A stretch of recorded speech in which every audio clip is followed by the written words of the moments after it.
Hello everyone, welcome back to another episode of Shhhcrets.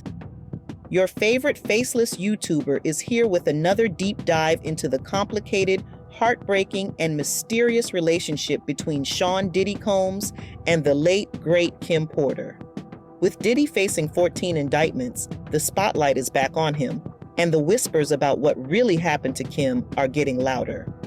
Before we dive in, let's address one thing head on.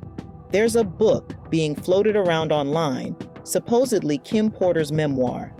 Let me clear this up. It's not. This so-called memoir is a hoax spread for clout, but the rumors of Kim wanting to tell her story? Now, that has some truth to it. Word is, Kim had plans to publish a memoir that would expose some of Diddy's darkest secrets. Some even believe Diddy didn't want that to happen, which led to the suspicious circumstances surrounding her tragic death. Now, before we go any further, there's another part of their story that needs to be addressed. There's a 6-page PDF circulating online from an interview titled No Ordinary Love, where Diddy and Kim sat down with Essence Magazine's Jeanine Amber for an exclusive, heartbreakingly honest interview. This interview, published in Essence, captured their raw emotions as they spoke about monogamy, marriage, and why their relationship, despite its many ups and downs, worked for them. If you're interested in more details, this interview is where a lot of their truths can be found, but a lot of that information will be in this video. With that, let's dive into their tragic love story. Diddy and Kim's story begins in the early 90s, when Diddy was an A&R executive at Uptown Records and Kim was a receptionist. The first time he saw her, she was at the studio with her ex-boyfriend singer Al B. Sure, the father of Porter's oldest child, Quincy. But that didn't stop Diddy from noticing her. As he once admitted, "I wasn't trying to holler at her or anything, but I was admiring her. Her lips, her eyes, her mouth, her shape, her energy, and thinking, I wish I had a girl like that." Kim wasn't like other flashy New York women. She had a southern grace and warmth about her, and Diddy was drawn to that. What particularly caught Combs' attention, and what later became one of his biggest frustrations, was Porter's cool demeanor. She was smooth, like ice. She was cool and collected and thought before she spoke. You meet a lot of young ladies and they just didn't do that. Kim was never pressed. She was always in control, he recalled. It took several years, a chance encounter at a party, and countless late-night phone calls before the couple finally started dating in 1994. Almost instantly, they became inseparable. "We went out together, we ate together, we played together," Porter said fondly. "He would want me at the office. I would want him at my shoots. Our bond was so tight." He often referred to her as his muse, and he wasn't shy about crediting her for inspiring his work. His album, Press Play? It was influenced by their on and off relationship, a love story marked by passion, turbulence, and eventually heartbreak. Love, no matter how deep, sometimes isn't enough. Behind the public displays of affection, Diddy was battling his demons, fame, the pressures of success, and the constant temptations that come with being one of the biggest names in the music industry. Sadly, it didn't take long for those temptations to bleed into their relationship. By 1997, Kim was pregnant with their first child together, Christian. What should have been a blissful time was overshadowed by Diddy's wandering eye, leading him into the arms of Jennifer Lopez. We all remember those headlines, Diddy and J.Lo, the glamorous power couple that had the media buzzing. They were everywhere, on red carpets, at events, dominating every tabloid cover. But for Kim, this wasn't just a media story, it was her life. She was at home, caring for their newborn, while Diddy was out publicly flaunting his relationship with another woman. Kim later recalled how she found out. "A friend called my cell phone. Then a few weeks later, the press hit." Raised in the quiet town of Columbus, Georgia, by her mother and grandmother, Porter had always valued her privacy. Unlike other celebrity girlfriends, she had no desire to use her relationship with Combs to gain fame. Her focus was always on her family, her man, and her budding acting career. But when Combs began dating Jennifer Lopez, Porter was thrust into the public eye, with everyone concerned about how she was coping. Everywhere I went, people were asking, "Are you okay?" "I just hated that," she said. Despite the public humiliation, Kim held her head high. "I had just had a baby," she said. "I couldn't be somewhere in a corner heartbroken. I have kids. I'm a grown woman." Even Porter's mother, Sarah, was amazed at how calmly her daughter handled the scandal. "The whole family was upset about the situation with Lopez," Sarah admits. But Kim didn't fall apart. She didn't stop eating. She didn't do any of that. She handled it like a champ.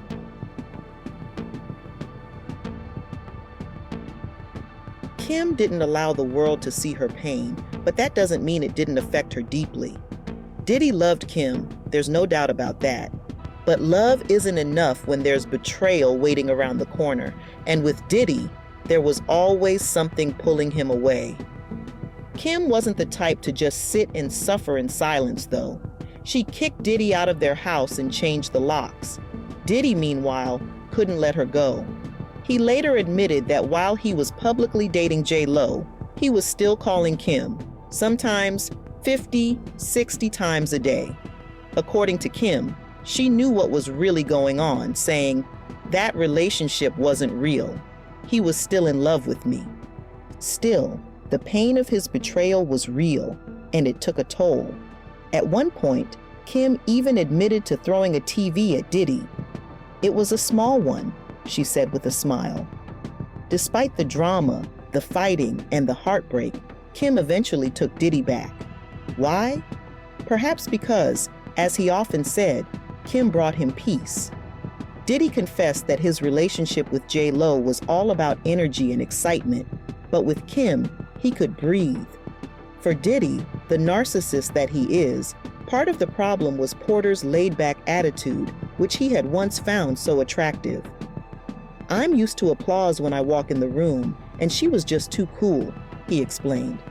"I would tell her, 'I guess I'll go be with someone else who'll take care of me the way I want to be taken care of, who'll be a little more aggressive.'" To his surprise, Porter didn't chase after him, leaving Combs baffled and desperate to understand what had gone wrong. I suppose that is why he needed to cheat. To get his fix while simultaneously wrecking her peace? Got it. I am just puzzled by their relationship. Kim had everything. She was that girl, the face, the body, the demureness, the class, good values too. Why did she stay with a man that would continue to dish her disrespect? Why did she endure it? Some might say it's because she loved him, and sure, love can make you stick around when you shouldn't. But I believe part of it was that Kim wasn't fully loving herself in that moment. She deserved so much more than what Diddy was giving her. Now, let's talk about something that never happened. A ring. For all the love and admiration Diddy claimed to have for Kim, he never gave her that ring. Oh, he knew she deserved it, even said it himself. "Kim deserves to get married, but I'm just not ready." Kim wasn't one to be wooed by material things either. She once said, "I'm not impressed with things, not a bag, shoes, or a car. I've got a lot of stuff. Impress me with your person. Show me you can be a really good man. That's how to impress me." But as much as she deserved that commitment, Diddy couldn't give it to her. Yet, he'd promised she'd be the one he married when he was finally ready. And that's where the tension lay. Kim wanted more than just love. She wanted stability. And Diddy? He was never a one-woman man. He struggled with monogamy, so much so that in the Essence interview, he tried to justify it by asking Kim, "Do you really think that God meant for a man to have just one wife?" But Kim wasn't having it. Her response was swift. "Do you really want me having sex with some other man? You want that to happen?" And Diddy? All he could say was, "No." That moment, it says everything about the push and pull in their relationship. Kim wanted loyalty, and Diddy, well, he wanted everything. Their relationship faced even greater turmoil when Kim discovered that Diddy was expecting a child with another woman, Sarah Chapman, while she was pregnant with their twins. Despite this ultimate betrayal, Kim and Diddy remained connected, co-parenting their children and maintaining a complex bond. After their final breakup in 2007, Kim stated, "In ending this relationship, I made a decision that was in the best interest of myself, Sean, and our family." Kim's love for Diddy was deep, but his disrespect was deeper. Sometimes, love blinds you to what you truly deserve. As the years went on, rumors began to swirl that Kim was working on a memoir.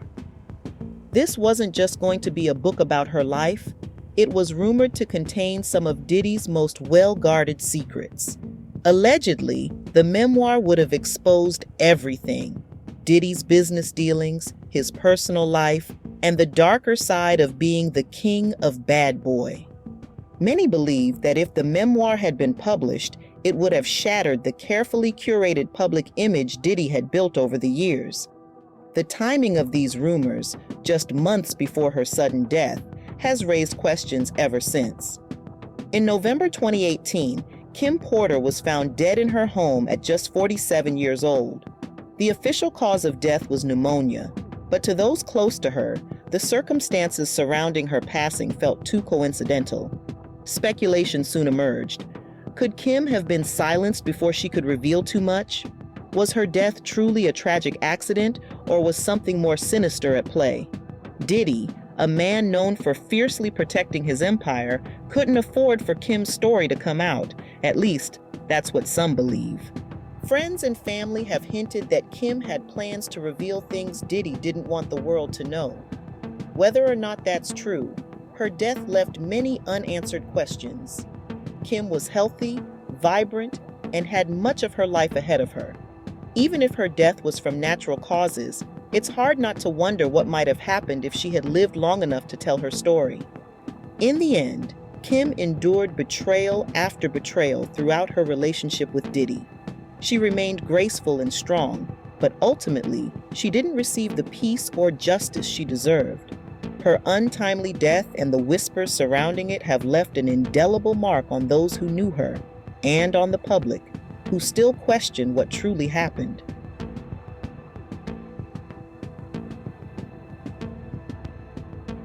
Since Kim's passing, Diddy has publicly expressed his regrets. He's called her the love of his life and has admitted that he should have married her. But, as we all know, love and regret can sometimes come too late. Now, with the recent indictments against Diddy, the darker side of his past is resurfacing. As more details come to light, it's hard not to wonder, was Kim planning to expose some of this? And did Diddy's fear of her revelations play a role in the events leading up to her death? The unanswered questions around Kim's passing continue to haunt those who followed their story, and with Diddy's life under scrutiny once more, we might be closer than ever to getting the answers we've been seeking. So, what can we take away from Kim Porter's story? Kim was a strong, beautiful woman who gave her heart to a man who didn't fully deserve it. Despite her strength, even she was worn down by constant disrespect and betrayal. Diddy may have loved her, but his actions speak louder than his words. His manipulation and control were evident, and Kim's death, whether an accident or not, leaves us with more questions than answers. With the new allegations against Diddy, we might be closer than ever to uncovering the truth. What do you think? Was Kim's death truly an accident, or is there more to this story? Let me know in the comments, and as always, don't forget to subscribe if you like my vibe. Until next time, bye.